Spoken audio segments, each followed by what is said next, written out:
आज आप परमेश्वर को बोलोगे परमेश्वर मुझे बरकत दे, परमेश्वर बोलेगा किस चीज के ऊपर, तेरे हाथ में क्या है।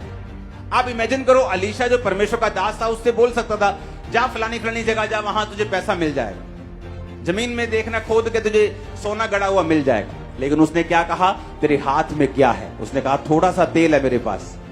उसने कहा थोड़े से तेल को बर्तनों में उंडेलती जाना और बर्तन थोड़े मत लाना। कि जब तुम परमेश्वर के ऊपर भरोसा रखते हो तो मत सोचो कि तुम्हारा घर 45 लाख का है और तुम कर्जे के बिना उसे नहीं ले सकते। तुम आज पैसा जोड़ना शुरू करो और टाइट देना शुरू करो। मैं तुमसे प्रॉमिस करता हूं यीशु मसीह के नाम, जो तुम सोच रहे हो कि 10 साल पैसा जमा करके भी नहीं ले पाओगे, तुम 3 साल में 2 साल में उस घर में होंगे। कैसे?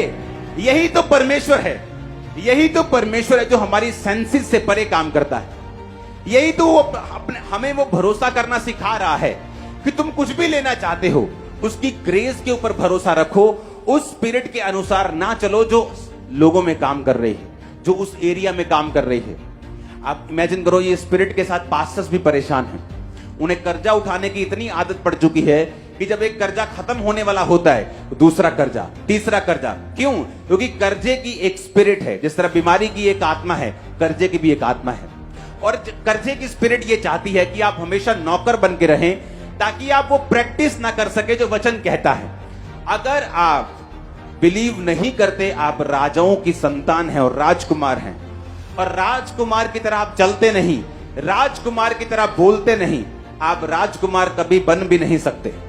क्योंकि परमेश्वर चाहता है जो आप बिलीव करते हैं उस पर आप प्रैक्टिस करें। अगर आप ये प्रैक्टिस नहीं करते कि आप चंगे हो चुके हैं, आप हेल्थी हैं, आप ब्लेस्ड हैं, यहोवा आपका चरवाहा है, अगर आप ये प्रैक्टिस नहीं करेंगे, बोलेंगे नहीं और चलेंगे नहीं और मानेंगे नहीं, तब तक परमेश्वर आपकी लाइफ में कुछ नहीं कर सकता। हमें ऐसा लगता है क्योंकि हमने आसपास देखा ही ऐसा है। हमने कभी वो फैमिलीज देखी नहीं क्रिश्चियन जो सब चीजें कैश पे या चेक पे जैसे भी लोग लेते हैं, हमने कभी देखा नहीं।